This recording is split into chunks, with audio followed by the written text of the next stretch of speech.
Trump threatens additional 50% tariff for China as Beijing vows to fight to the end. Hong Kong to adopt 7 key measures to reduce the effects of U.S. tariffs. And Panama says the contract for a Hong Kong company to operate canal ports had irregularities.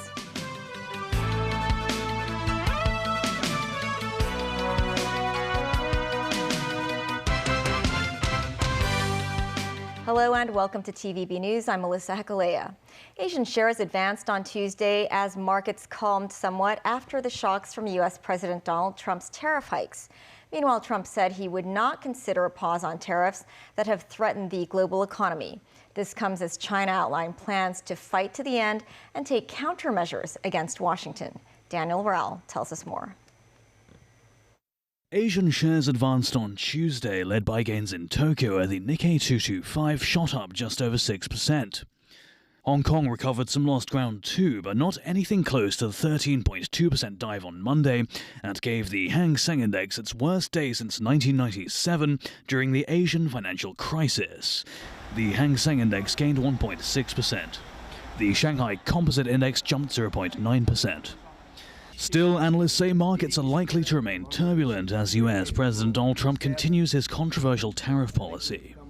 Trump, however, said he would not consider a pause on the tariffs that have threatened the global economy, and he is confident they wouldn't push allies into forging stronger trading ties with China. He also said the European Union's 0-for-0 tariff offer to counter U.S. levies is not enough. I'm not worried about it. I'm not worried about it. If they want to be in the hands of the U.S., they don't want to be in the hands of the Chinese. And the Chinese have turned out to be really not very good at that. People that are with us, they're with us. But we cannot be taken advantage of any longer. It's got to be fair. It's not fair. We have a deficit with the European Union of $350 billion. And it's going to disappear fast. And one of the reasons and one of the ways that that can disappear easily and quickly is they're going to have to buy our energy from us because they need it. They're going to have to buy it from us. They can buy it. We can knock off $350 billion in 1 week. Trump added Japan is sending a team to negotiate concessions on a 25% U.S. levy on auto imports and a reciprocal 24% tariff on other Japanese goods. He held talks via telephone with Japanese Prime Minister Shigeru Ishiba, who expressed discontent with the U.S. tariffs. Meanwhile, China said Washington's imposition of so-called reciprocal tariffs on the country is completely groundless and is a typical unilateral bullying practice. China has announced retaliatory tariffs on the U.S. and hinted more may be coming. The Commerce Ministry said the countermeasures China has taken are aimed at safeguarding the country's sovereignty, security and development interests, and maintaining the normal international trade order. They're completely legitimate. It added the U.S. threat to escalate tariffs on China is a mistake on top of a mistake, and once again exposes the blackmailing nature of the U.S. China will never accept this. The ministry said if the U.S. insists on its own way, China will fight to the end. Trump said he would impose an additional 50% duty on U.S. imports from China on Wednesday if Beijing did not withdraw the 34% tariffs it imposed on U.S. products last week. Dan Rao, TV News. Premier Li Qiang held a phone call with EU Commission President Ursula von der Leyen on how to deal with the U.S. tariffs. Von der Leyen called on China to ensure a negotiated solution to problems caused by the sweeping import tariffs imposed by U.S. President Donald Trump. The EU's chief office said she and Li also discussed the setting up of a mechanism to track possible trade diversion caused by the tariffs. Von der Leyen stressed the responsibility of Europe and China as two of the world's largest markets to support a strong reformed trading system, free, fair, and founded on a level playing field. Chief Executive John Lee said the government will strengthen trade collaborations with other economies as one of the SAR's measures in response to U.S. tariffs. Mimo Singhai reports. Under U.S. President Donald Trump's so-called reciprocal tariffs, imports from Hong Kong will be subject to a levy of 54%, the same as the mainland. Speaking to the media before his Executive Council meeting, Chief Executive John Lee said the policy will affect Hong Kong's small and medium-sized enterprises, as well as cross-boundary e-commerce operators in the short run. The U.S. no longer adheres to free trade, arbitrarily undermining the internationally established rules of world trade. Its ruthless behavior damages global and multilateral trade. Li said the government will adopt 7 strategic measures to reduce the effects of U.S. tariffs. They include enhancing collaborations with other economies by signing more free trade agreements, grasping opportunities from the mainland's development, and speeding up Hong Kong's industrial transformation. The CE said ASEAN has replaced the U.S. as Hong Kong's second-largest trading partner, showing that the SAR has been heading in the right direction. Memos 9, TVB News. Panamanian authorities say an audit has found irregularities over a Panama Canal port concession deal linked to Hong Kong-based CK Hutchison. The Office of the Comptroller General says it will send the results to Maritime Authority and file a lawsuit against officials who authorized the deal.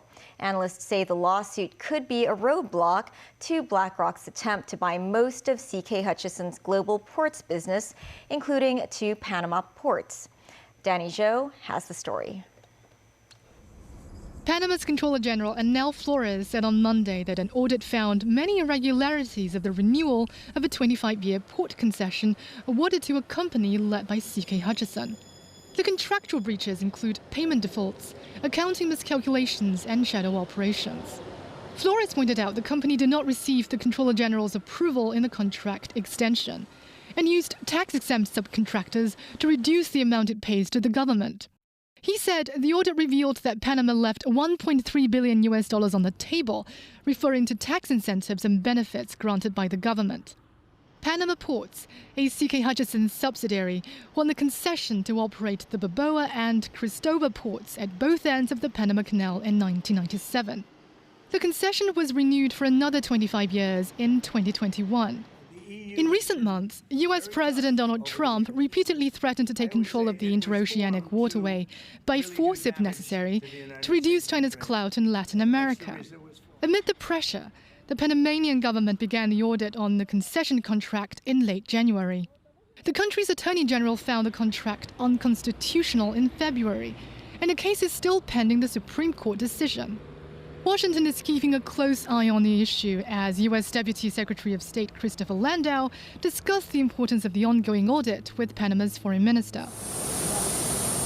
On Monday night, hours after the release of the audit, U.S. Secretary of Defense Pete Hegseth landed in Panama, his touchdown flanked by military guards. The Pentagon chief is expected to meet with Panamanian President José Raúl Mulino and defense leaders from other Central American nations who are attending a security conference in Panama City. While there, Hegseth will also visit the canal watershed and 2 U.S. military bases nearby. Danny Zhou, TVB News. In South Korea, leading contenders began to throw their hats in the ring today as the country officially set up June 3rd for a snap presidential election. 4 days after the removal from office of impeached leader Yoon Suk-yeol, South Korea's conservative lawmaker Ahn Chol-soo announced his presidential bid, promising to push for a major constitutional reform if elected. Ahn said the reform must be carried out to reduce the powers of the president and the privileges of the National Assembly.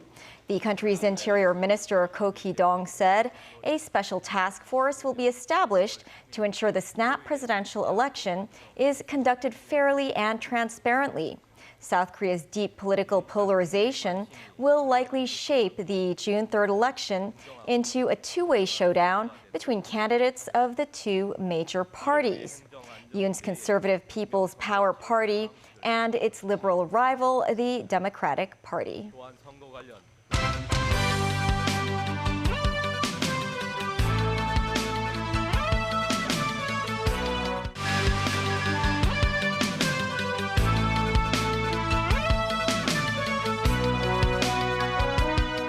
Welcome back. The Kai Tak Stadium is set to host its first international concert at 8 o'clock tonight, featuring British rock band Coldplay. The entry procedure has remained largely smooth, but some concertgoers found the organizers' restrictions on the use of water bottles inside the arena inconvenient. Timothy Lee tells us more. A few hours before the concert starts, organizers at the Kai Tak Stadium allowed those holding special upgraded tickets to enter the arena first to perform compulsory security checks. Concertgoers are allowed to carry plastic or silicone reusable bottles or cups with a maximum capacity of 600 milliliters, but bottle caps or couplets are not permitted. This woman says she didn't know where to put the lid of her cup, adding that it's inconvenient for her to just hold it throughout the concert. Like many others, she resorted to placing the cup lid on a metal rack outside the venue provided by organizers. Individual checks were usually completed within minutes. A fan said he did not have to queue and that the mandatory checks were quick. Inside the arena, crowds rushed to as close to the stage as possible, hoping to get the best view of the British superstars. Some mainland fans organized tour groups, with each person estimated to spend around $10,000 on food, accommodation, and souvenirs. This visitor from Dalian said he's pleased that a world-renowned band like Coldplay came all the way to China. Meanwhile, the MTR reminded revelers that the last trains departing for Lowu Station from Songwon Toi and Kai Tak stations will leave at 10:59 and 11:01 p.m. respectively. Timothy Lee, TVB News. Our reporter Celine Chan has been in Kai Tak for much of the afternoon since fans have been arriving. So, Celine, what is it like out there right now? Yes, Melissa, the long wait is finally over, and today is the big day as British rock band Coldplay takes the stage here at the Kai Tak Stadium. So as we can see, lots of concert goers are still outside of the venue, queuing up to go through security checks to get into the stadium. Well, the show is set to begin in less than 20 minutes and will run until around 10 p.m. And the MTR said it would enhance services on the Tunma and East Rail lines this week to accommodate concert goers attending Coldplay's performances at the Kai Tak Stadium. Well, that's all the update just for now. Back to you at the studio. The government today welcomed 18 strategic enterprises to set up or expand their operations in the city. Over half of the companies specialize in cutting-edge technology, including artificial intelligence and big data. Mimo Singhai reports. A total of 18 strategic companies signed agreements to become partners of the SAR at the central government offices this afternoon.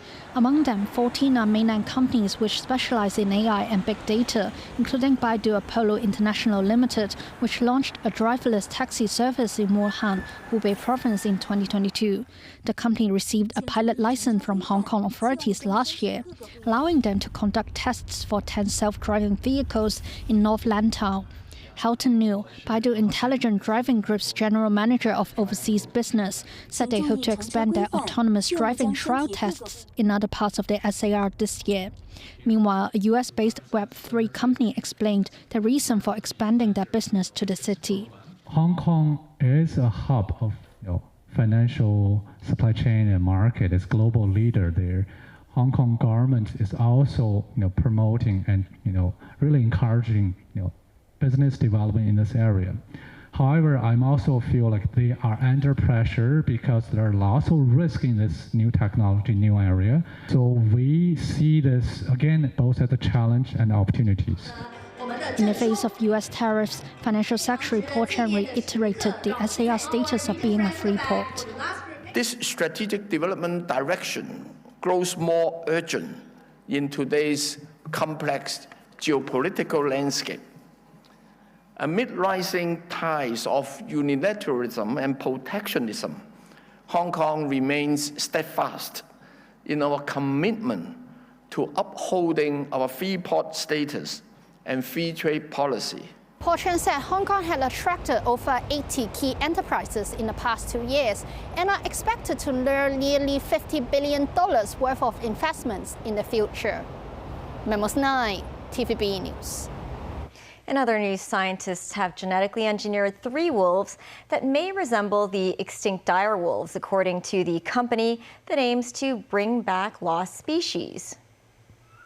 These wolf pups range in age from 3 to 6 months old and have long white hair, muscular jaws, and already weigh around 80 pounds.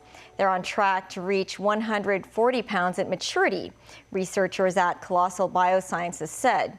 Dire wolves went extinct more than 10,000 years ago, with their closest living relatives today being the gray wolves.